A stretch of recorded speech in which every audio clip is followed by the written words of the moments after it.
welcome to episode 109 of Real Life Ghost Stories. How you do? To kick things off this week, we need to thank our newest Patreon subscribers. We would like to thank Jennifer Mullen, Sydney Barmer, Kelly McLelland, Jasmine Livingston, Crystal Brito, Christine Marie, Brittany Hedgepeth, David Price, Tiny Bim,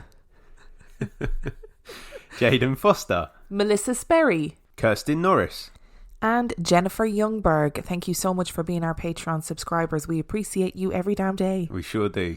We would also like to wish a massive, enormous happy birthday to Stephanie Lurenko from her big sister Cheryl, but actually more importantly from me. Full stop. Just you, on your just own. Me.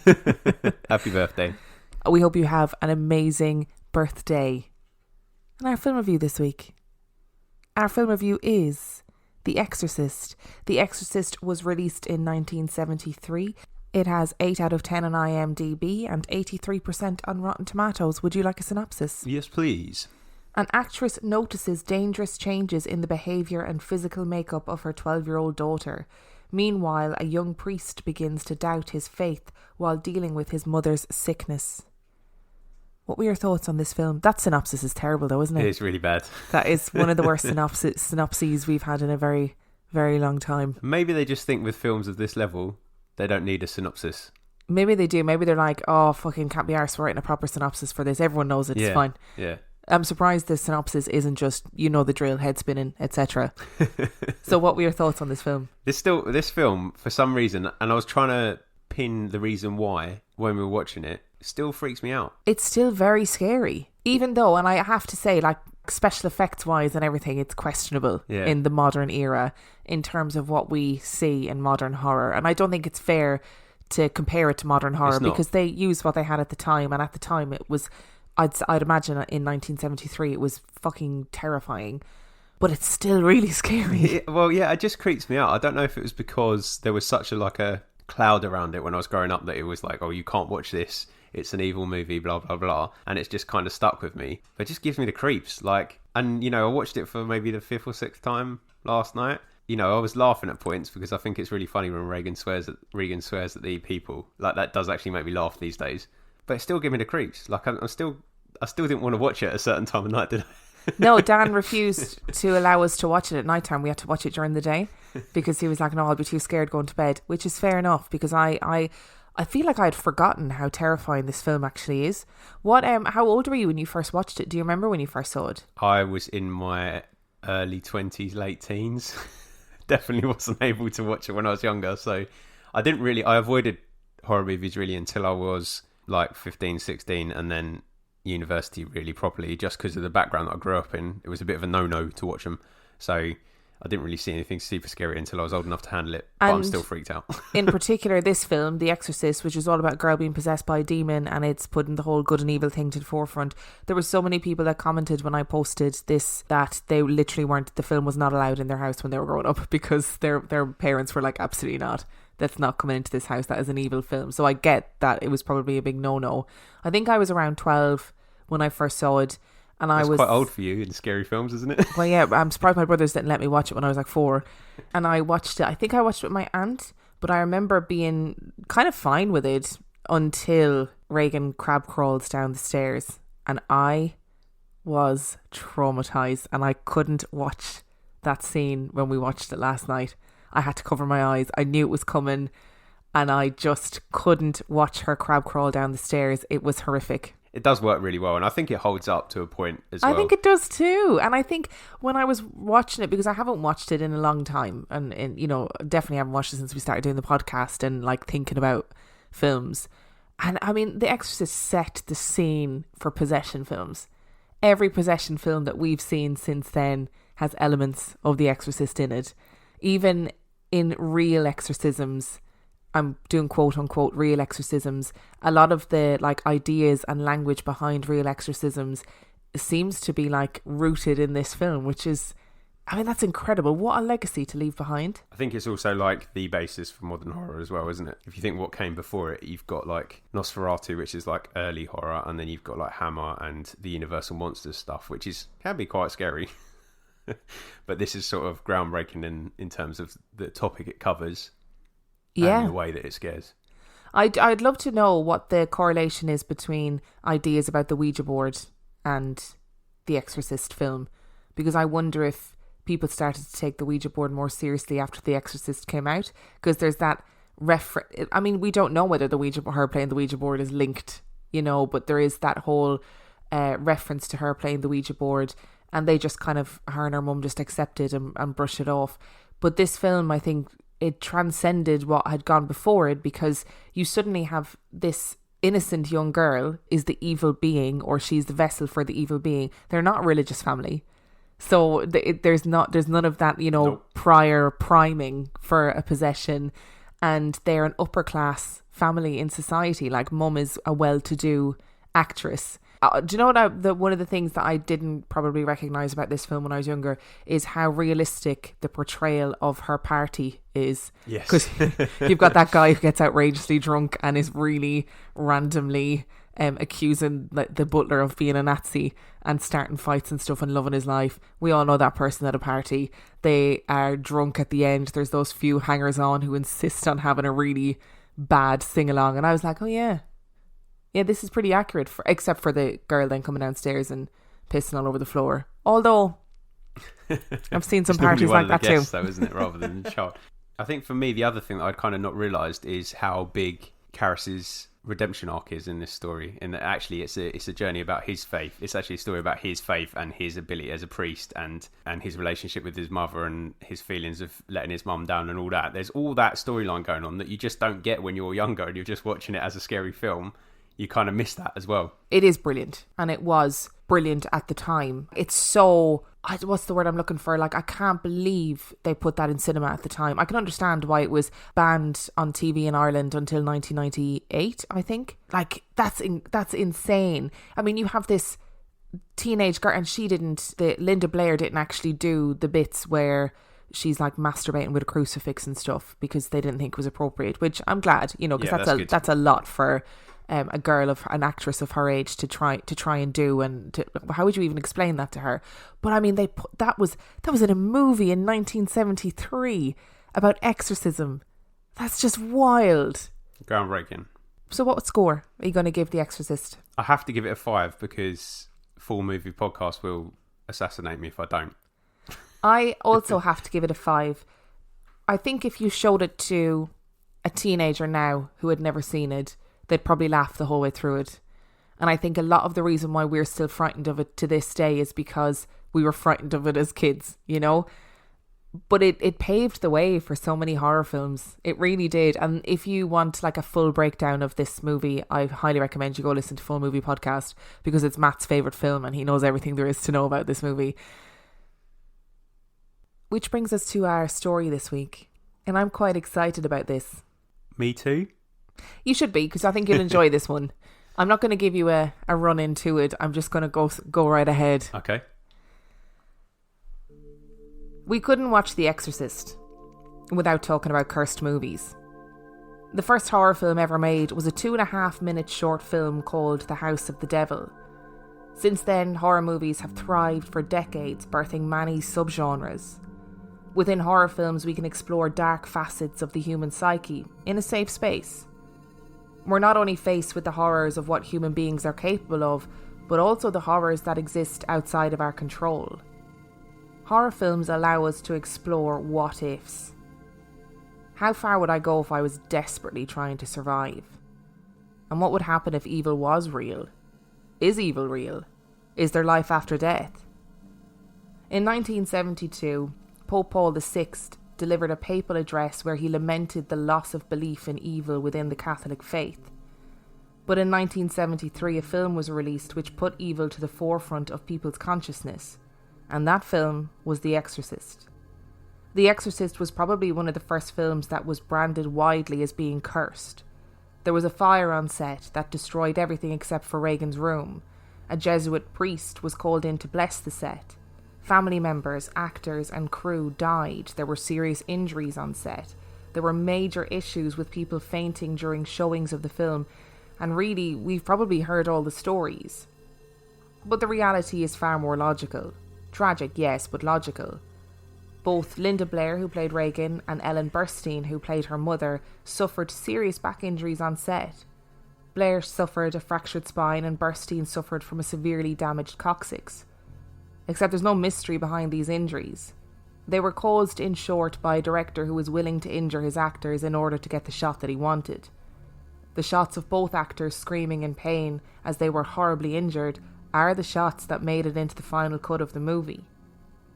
Many people connected to the film died, but the deaths were not mysterious, and some happened years after filming, and are yet still accredited to The Exorcist curse. The reality of The Exorcist is that their PR team encouraged the controversy. The stories of people vomiting and fainting and of weird coincidences were spun by a clever PR team, and are tactics that are still used to market films to this day. But there are 4 films that we need to talk about today. 4 films that do seem to have caused some bizarre ripples throughout history. On these 4 film sets, there are stories of eerie coincidences, death, destruction, and witchcraft. When The Omen was in production, they hired a religious advisor to try and ensure that they were accurate in their representations of theological ideas. After consultation, the advisor recommended that the production be stopped immediately, and the film never made. He felt that making the film was dangerous, as it was inviting evil into the lives of the filmmakers. Gregory Peck was cast to play the leading role in the film, and was making his way to England to begin filming when his plane was struck by lightning. This, as an isolated incident, is not beyond the realms of possibility. But a few days later, a writer for the film was en route to England when his plane was also struck by lightning. And that wasn't the only flight issue, though. A plane that was hired to take shots of London for the movie crashed into a vehicle at the end of the runway, killing 6 people, the pilot's wife and their 5 children. It's pretty strange, right? But it doesn't end there. During filming, the executive producer was leaving his hotel to go for dinner with his wife. He had booked into a restaurant down the street and they were making their way there when an explosion rocked the street. The restaurant had been bombed by the IRA. Some sources also say that this same producer narrowly avoided being hit by lightning while in Rome. In 1976, special effects supervisor John Richardson was working on the World War II epic A Bridge Too Far. He had just finished working on The Omen and had been responsible for all of the death effects in the film, in particular the decapitation of the photographer scene. It was Friday the 13th. Richardson and his fiancée were driving through the Dutch countryside when they were involved in a horrific car accident. His girlfriend was tragically beheaded in a very similar way to the fate of the photographer in the film. When Richardson was pulled from the car, he saw a road sign that directed him to a municipality of Holland, Omen, and it was 66.6 kilometres away. The details of this particular movie curse are sketchy. The stories have been written and rewritten numerous times, and with each retelling the details seem to change ever so slightly. For example, the identity of the person on the second plane that was struck by lightning changes depending on whose version you read. The tragic suicide of Gregory Peck's son Jonathan is often attributed to the curse of the Omen, but I think that's perhaps grasping at straws, and probably unfair to the memory and life of Jonathan. There was only one part of the story that I had the most questions about, and that was the car accident. Did it really happen? And if it did happen it happen in the way it is told now? And the short answer is yes. Liz Moore is often left unnamed in the retelling of the story, and often referred to as Richardson's fiancée or assistant or girlfriend. In actuality, Liz Moore was a very talented special effects sculptor who had worked on such films as A Clockwork Orange and Star Wars. There's some dispute to a claim made that the Omen road sign actually read 66.6 kilometres. It's been parroted since on countless websites. However, according to a forum poster at horrorexpress.com, who declares himself to be Liz Moore's son, there was no 666 crap. All of the other details, though, are accurate. The person in question is my mother, Liz Moore, the message begins. She was not John Richardson's assistant. She was one of the designers on The Omen, a special effects sculptress. She was decapitated, and it was Friday the 13th. And she died next to the sign for Omen. The facts given by me are as correct as they can be. On the face of it, it would appear that the forum poster is genuine. If you check out their username, Dan Dickinson, you'll soon discover that there is indeed an individual by that name whose mother was Liz Moore, and yes, she was a sculptor who worked on a number of movies. The website lizmooresculpts.com states that she died on August the 13th, 1976, leaving a son, Dan. John Richardson, who was driving the car at the time, later gave an interview where he said that when he was thrown from the car, he lay on the side of the road, and when he looked up, he saw a sign that was hand-painted and covered in sixes. So we're going to pause there. We'll stop after each film. So first one, The Omen. What are your thoughts? Are you surprised that this is a cursed film when they literally employed the son of Satan to play Damien? I mean, that kid is so creepy. He is so creepy. I am not surprised that this film is cursed. Besides the kid being creepy and needing a good boot down the stairs, what do you think? I feel like there's a lot of coincidences linked together, with the exception of the car accident. Well, now, you see, this is what I thought about this film at first too, where I was like, okay, we are grasping at straws. And I do think it's unfair to say Gregory Peck's son committed suicide 100%. or completed suicide rather because of this curse. 100%. It's an unfair thing to say. Also, and irrelevant, I'd imagine. Yeah, it's irrelevant and it needs to not be connected to the curse. And the other stuff is all, I mean, it's pretty weird. Like 2 planes being struck by lightning, another plane going down. At the time, the IRA, unfortunately, were bombing London regularly. So it's not beyond the realms of possibility that a member of the crew would be caught up in that in some way. But the car accident slayed me a little bit, I have to say. I think the only thing about that is the 66.6 kilometres, because I don't know any road signs. Yeah. And I'm happy to be stood corrected by you guys. If you know of a road sign that goes into decimals when it's giving distances, please let me know. But as far as I'm aware, they tend to round up or round down so you get a whole number. So it was either 666 kilometres away, which is potentially longer than Holland. I know it's not, I'm joking. Or it was 66 rather than 6.6. So I think that is a bit fabricated. However, everything else seems to be corroborated. Yes, and it seems to be accurate as well. So John Richardson gave an interview where he said, you know, it did happen the way I told it. And Liz Moore that was the way she died. She was decapitated in this horrific accident on the road to Omen. That is absolutely true. But John Richardson says that he woke up and he saw like a handmade, like, you know, those road signs that you have that are almost for the community, not for like the wider public. And it had 6s written all over it, but he didn't say anything about 66.6 kilometres away. And when I first read the story, I was like, I've literally never seen a road sign that says 66 point anything. And again, you know? I might be wrong. Like, you might have some in your local, but they're not common. And I couldn't find any. And I feel like if a road sign like that existed that said Omen 66.6 kilometres, it would be a tourist hotspot, would it not? There's no pictures of it anywhere. But apparently the rest of the story is true. And in The Omen, if you haven't seen it in a while, the photographer gets brutally decapitated by a sheet of glass, I think. And I mean, for the time as well, it was a pretty genius piece of special effects because it is really well done. Yeah. I rewatched the clip when I was researching this and I was like, oh, that is good. And that's how she died. Well, I love that film anyway, so I'm a bit biased. The thing is, with curses and stuff, I like to know a reason. I like to know, like, did the director make a deal with the devil, or did it annoy someone? Like, was what they would, or is this curse solely based around the controversy that it caused once it was released? So the religious advisor talked about how the whole thing about the devil is that the devil likes to be invisible. I don't know that because I don't know very much about, like, specifically the theology around the devil, but that he likes to be invisible, and when you are putting him on screen like that as in the form of a child, you are making the devil visible, and that it was going to piss off the devil and therefore bad things were going to happen. But I would like to say that I think if the devil is real, he definitely fucking can do more than a few bolts of lightning.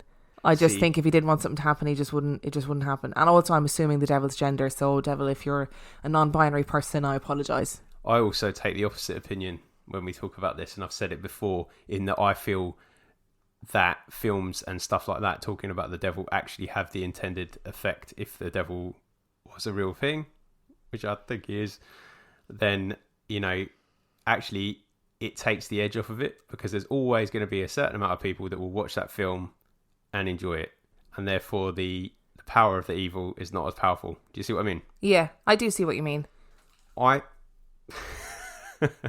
On cue, stuff falls down our Sorry, chimney. something just fell down our chimney and it was very traumatizing.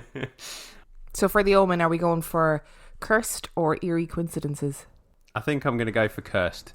Oh, didn't expect you to say that. Just because I feel like I believe in all this stuff. So let's move on to another film then. We can chalk the events of The Omen up to eerie coincidence, if you're me, and an actual curse if you're Dan. But there was another film that would be released nearly 20 years later in 1994 that would also spark rumours of a deadly curse that had travelled down through generations. Production for The Crow began in 1993 and was immediately marred by strangeness.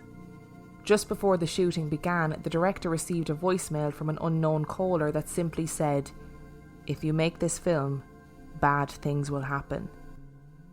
There was a freak accident involving 2 electricians and an electrical wire. They both survived, but one sustained life-altering injuries. There was a hurricane that swept in and completely destroyed the set.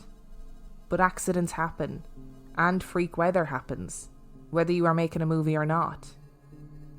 But perhaps the most interesting aspect of the alleged curse of the Crow is actually the curse of the Lee family. And strap yourselves in, because this one's about to get weird. Bruce Lee was born in San Francisco. He was born on the year of the dragon, in the hour of the dragon, and his Chinese name translates into Little Dragon. However, his parents always referred to him as Little Phoenix, which is traditionally a female name in Chinese language. The reason for this is both tragic and strange. The Lees had had another son who passed away, and it is alleged that they believed that they were the victims of a curse that would pass down through the male members of the family. According to tradition, if you called your son by a female name, it would confuse the demon and they would be unable to take his soul. Bruce Lee is hailed as being the best martial artist in cinematic history, and he died during the filming of his 5th movie. Lee was in the apartment of a well-known actress when he took a standard painkiller and lay down for a nap. He never woke up. There is speculation that Lee had a reaction to the painkiller, or that he had a drug problem, or he was killed by a legendary death punch, or maybe he was murdered by the Chinese mob for revealing martial arts secrets. It's also alleged that he had had his sweat glands removed so as to look better on screen, and therefore he died from heat stroke as his body struggled to regulate his temperature. Whatever the reason, the fact is that Bruce Lee died far too young and on the verge of being a massive breakout star. His final film was a box office smash hit. In the movie Game of Death, Lee plays the role of a martial arts film star who is shooting a movie and survives an attempted assassination on set. In the scene, the hitman exchanges a prop bullet for a real bullet and shoots Lee during the scene and attempts to make it look like a freak accident. In 1993, a film was made about the life of Bruce Lee called Dragon, the Bruce Lee Story. In the film, we see Lee fighting with an ancient samurai demon who is trying to take his life. Towards the climax of the movie, the demon suddenly turns its attention to Brandon Lee, Bruce Lee's eldest son. Brandon Lee was offered the chance to play his father in the film, but chose to turn the offer down and instead accepted a role in the film The Crow. The Crow was Brandon Lee's 5th feature film, and like his father, he would not survive it. In the fateful scene, Lee's character makes his way to a barn to have a showdown with the bad guys who murdered his fiancée. On entering the barn as the Crow, he gets shot at by the men and the showdown ensues. Except this time it didn't. There are varying amounts of finger pointing and blame for what happened next. But what it doesn't change is what actually happened. Brandon Lee entered the barn and was shot at. He fell to the ground as scripted, and they all waited for him to get back up again. But he didn't. Brandon Lee had been shot. A real bullet became lodged in the barrel of the gun and no one had realised. When the blank was loaded, it forced the real bullet to be shot from the barrel, and Brandon Lee died from his injuries. Again, there are lots of eerie coincidences at play here, and maybe we're just trying too hard to find patterns in chaos and to find a reason for terrible things that happen, so that we don't have to blame ourselves, and we don't have to blame human error and misjudgment. Well, there's more than coincidence there, surely. That's uncanny, is it not? I don't know a lot about Bruce Lee. Martial arts movies aren't my thing. I enjoy them, but I don't know a lot about them. I did not know about that being a plot line in Game of Death. Yeah. And when you were reading it, I was like, because I know the Brandon Lee story because I love The Crow and like it's a common story. Didn't realise that that was the plot of Game of Death because that's how Brandon Lee died. I got all of my information for these two films from the Shudder Cursed Films series, which was really good, by the way, and not at all hokey as I thought it would be. I thought it would be really cheesy, but it was actually really interesting.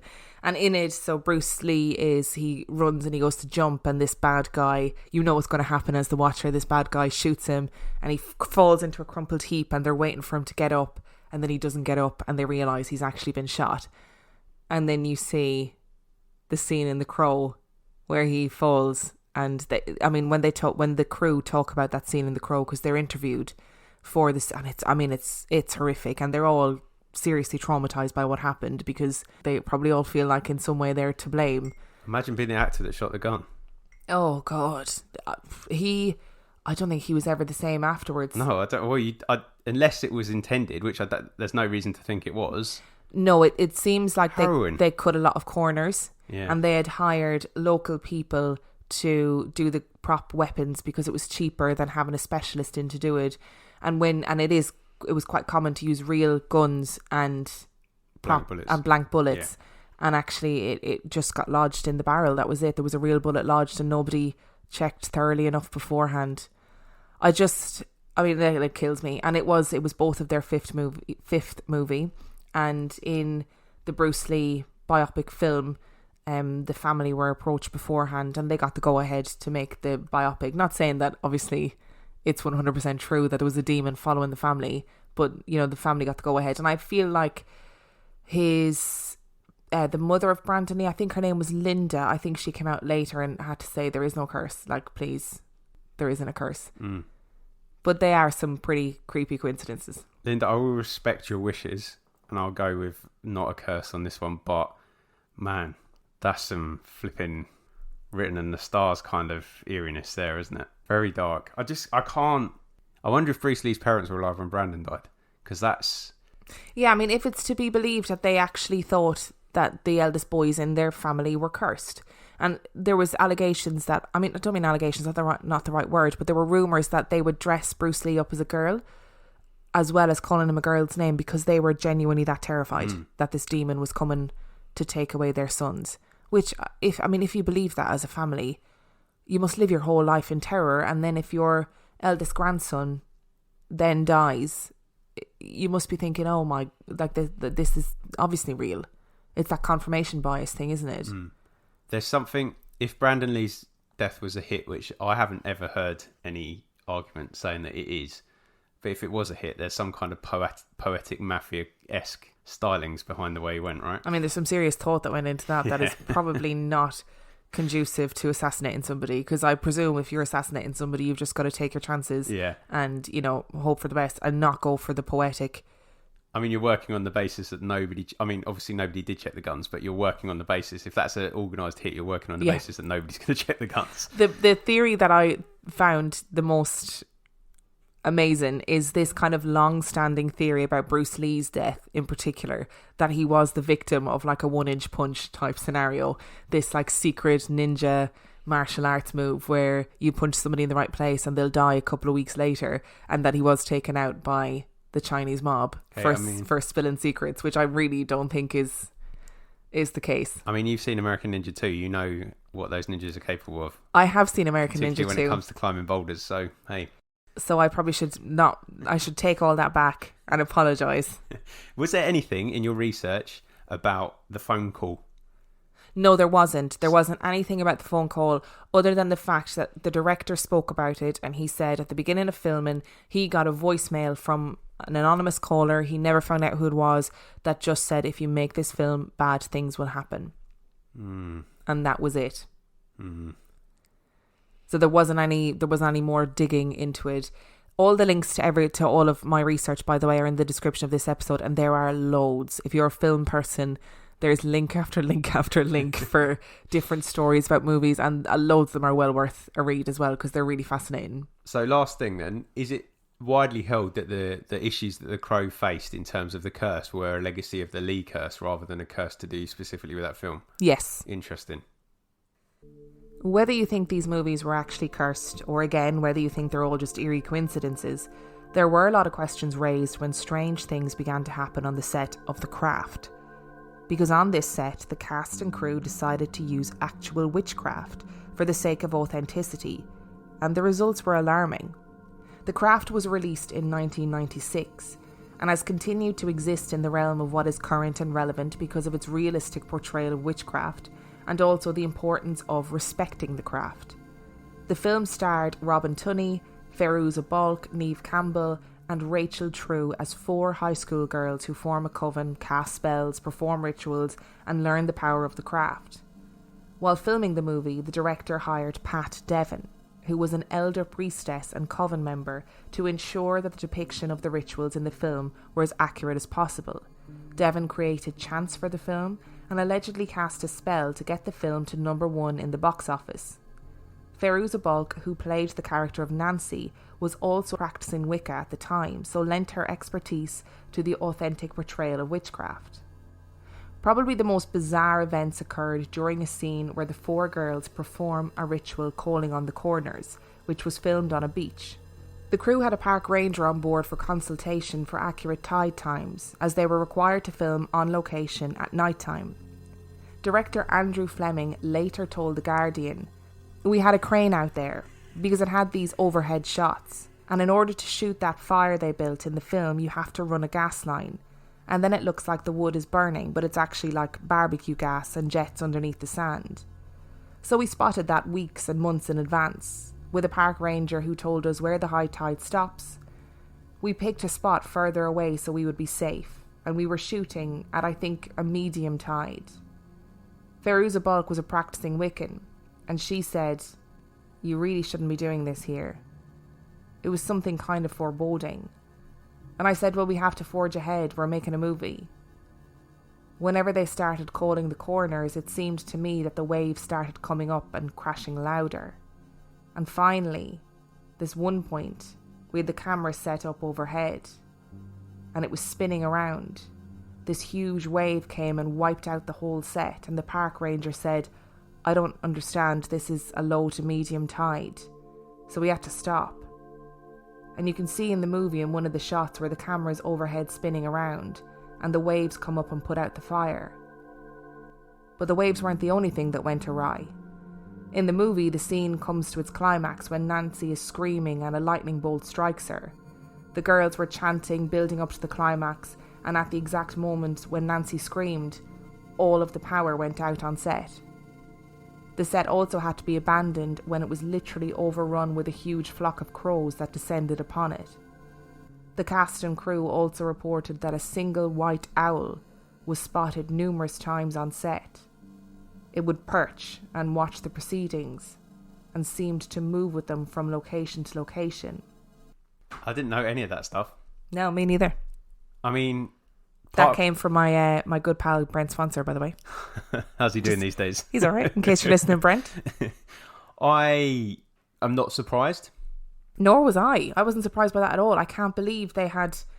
Well, I'm impressed that they had Pat Devon on and they had real practicing Wiccans that were advising and saying, okay, this is what's authentic and this isn't. But also you should then listen to those people if they say this isn't right and we shouldn't be doing this here. Yeah, and I also feel like it's one thing consulting to get it close, but I don't think... you know what a wuss I am. I don't feel...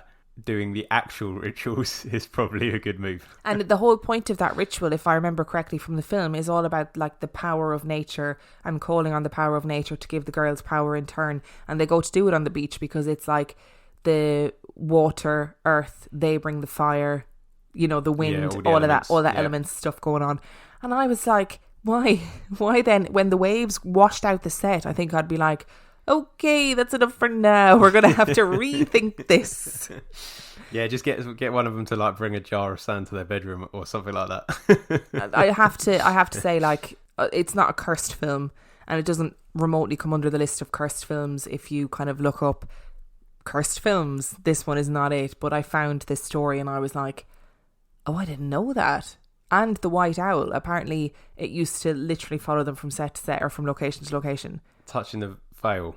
I feel like that's what they're doing in this film. Probably. And I wonder if the whole... Because we talk about familiars, don't we? And witches having familiars. And, you know, I wonder if that white owl was like, I'm going to keep an eye on you because I don't quite know what you're doing. Yeah, and also, I guess if you don't know what you're doing, you don't really know what you're conjuring either if you're doing legit things, do you? Very true. So maybe it was just keeping an eye on it, make sure they didn't do any summoning of things that couldn't be controlled or stuff like that. Yeah, it feels very much... I agree with you. It doesn't feel cursed. It just feels like they were rustling the veil a little bit too much. Whatever your thoughts on this, it resulted in concerns about the filming of the sequel. 3 occult specialists were brought onto the set for the duration of filming to ensure that the spells being portrayed were being conducted in a safe and respectful way. But there is one more film that I want to speak about today. A film that even Rotten Tomatoes has said is categorically cursed. And it's surprisingly not a horror film. A film allegedly so cursed that it never got made. The Incomparable Atuk is a satirical novel by Canadian author Mordecai Richler. The Incomparable Atuk tells the story of a Canadian Inuit who is transplanted to Toronto and who quickly adopts the greed and pretensions of the big city. It satirised the Canadian cultural elites of Richler's day, who in the novel fetishise Atuk first as a noble savage, and when his corruption becomes apparent, as a symbol of Canadian nationalism and anti-American sentiment. Many of the characters are parodies of real Canadian celebrities at the time. In the movie version, Atuk is living in Alaska when a documentarian comes to visit from New York City. He stows away on her plane back to the city and becomes accidentally caught up with high society life in the city, and hilarity ensues. The first person in mind to play the role of Atuk was John Belushi, and the script was sent to him in 1979. Belushi loved it, and in late 1981 he took on the role, and there was speculation that the movie would be a blockbuster hit. On the 5th of March 1982, John Belushi was found dead in his room at the Chateau Marmont Hotel in Hollywood. There was no mystery in John Belushi's death. He died of a drug overdose. He was 33 years old. In 1987, the script was purchased by United Artists and presented to actor Sam Kinison. Kinison was allegedly a nightmare to work with due to his bad temperament and alcohol and drug issues. He had gotten the script rewritten independently and was fired when he presented it on set. He was later killed in a horrific car accident. According to witnesses at the roadside, Kinison was pleading with an invisible someone to keep him alive. He then paused and seemed to listen to their response, said, "Okay then," and died. He was 39. When news of his death became public, there were those that began to make the connection between Kinison, Belushi and Atuk. But most thought nothing of it. In 1993, the script was passed to John Candy, who was keen to play the role, and was then found dead in his hotel room after suffering from a heart attack. He was 43.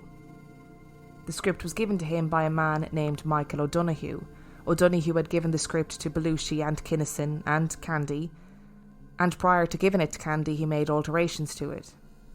He died 8 months after Candy of a brain hemorrhage. He was 54. In 1996, United Artists again decided to begin filming Atuk. Comedian Chris Farley was approached to play the role. He was eager to be involved. In 1997, Farley suffered a heart attack and died during a drug and alcohol binge.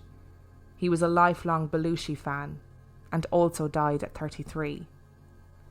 Phil Hartman had also read the Atuk script and had been due to play the role of Alexander McCune, the villain of the movie.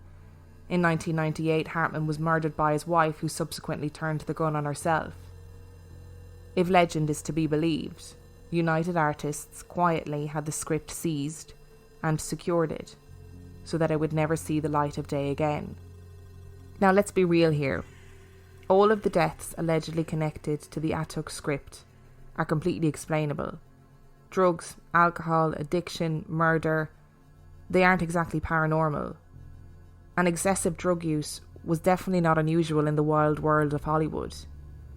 All of the actors involved in the Atuk curse also all worked on Saturday Night Live at one point or another, but we don't call it the SNL curse, because countless others have worked on SNL and not died young or tragically. When celebrities in particular die young, we try to unpack every thread of their lives and understand where it all went horribly wrong, which often results in uncovering some eerie coincidences along the way. But are they just eerie coincidences? Or is there something more sinister afoot? Now that is a cursed film, isn't it? Because I guess that's the one thing that sort of makes the others less believable, is that they actually got made. If they were truly cursed, would they have ever been finished? I think we have to be realistic about the fact that it is true. Like, you know, we try and, when celebrities die young, because they're so in our modern frame of reference, like celebrity culture, we try and find reasons as to why it happened that kind of might go beyond their own self-destructive behaviours. And the reality is that they seem to have approached very similar men each time to play the role of Atuk, and comedians who were living this wild lifestyle, who maybe it's not very surprising that they died so young. But the thing about this story is that United Artists decided, you know what, we're not going to do this, which gives credence to this curse. Yeah, but I guess if you're the people at United Artists trying to get this film made, how many potential leading men need to die before you make that decision? Because there must be a point where you're like, okay, this is just, I know we're approaching the same kind of people, but this is just too much. Like, if you're 3 or 4 leading men, potentially lead men down, like, you have to make a decision, don't you? I think if I was trying to make this film and say, you know, the first time it wasn't United Artists, I think, but whenever they took over the film, I mean, they had 5 or 6 men that died after they took it over. I think I would be like, yeah, probably after, maybe 2. Yeah. Maybe 2. I mean, 1 is a tragedy. 2, you'd kind of go, maybe not. Maybe we won't do this because I feel like we shouldn't. Something's not right here. But does that mean then that I believe it's a curse? No. Have you read the script? I'm still alive, so no. I also don't think they'd want me to play the role. How do we know that it hasn't done something really offensive to ancient spirits? Because it's about an Inuit, right? Well, yeah, there are some people that believe that because they were trying to get non-Inuit people to play an Inuit role, and that it probably wouldn't stand the test of time in terms of being respectful to Inuit culture, that, you know, maybe there was something there with ancient first people and going, no, you don't get to treat us like this. Yeah. Who knows? Yeah, I'm. That's where I'm putting my money. There's a couple of films that I need to mention that I didn't address. Number 1 was Poltergeist. Yep. The reason why I didn't address Poltergeist is because everyone knows the story, and the girls that died related to the Poltergeist, Dominic Dunn died because her boyfriend murdered her, and Heather Rourke died of a terrible undiagnosed illness. That's not a curse. That is just really tragic. sad. Yeah. And it is tragic. I would highly recommend, if you have Shudder, this isn't an ad, by the way, in case anyone's like, why are you talking about Shudder this whole episode? If you have Shudder to watch the cursed films, you can get a Shudder free trial, I think. You can. And also, I'd just like to throw this in because I'm a massive geek. Cursed Films is available on Blu-ray in the United States. So if you live in America and you don't have Shudder and would like to check it out, you can actually buy it, because Shudder do a really good job of putting a lot of their good originals onto Blu-ray in the States. I did not know that. And the Shudder covers 5 films, and it's like they're 30-minute episodes, and they're really interesting, and I thought they were very respectful. They weren't hokey at all. I was originally going to do the film Poltergeist, and then I decided by the end of watching that episode that I was like, no, do you know what, I'm not going to do that. And I would have cried, because the story of Heather Rourke just gets to me. Like, it's horrific, heartbreaking, and it's not got anything to do with the film. It's got to do with inadequacies of the healthcare system. And she died during the filming, and they decided not to finish it, and the board at Warner Brothers made them finish the film with a body double for Heather O'Rourke, which is horrific. It's horrible. There are other films obviously in that series as well that are really fascinating to like digest and look, and there's the Twilight Zone movie, which has its own tragedies involved in it. It's a really good series, so I would recommend that you watch it if you have the chance to do that. And I think that's it. So if you enjoyed this week's episode, you can find us on reallifeghoststoriespodcast.com. You can send in your own spooky story to reallifeghoststoriespodcast@gmail.com. You can find our Patreon, which is patreon.com/reallifeghoststories, where for $5 a month or $2 a month, you get access to heaps of extra content. And on that note, we shall see you next week. Bye.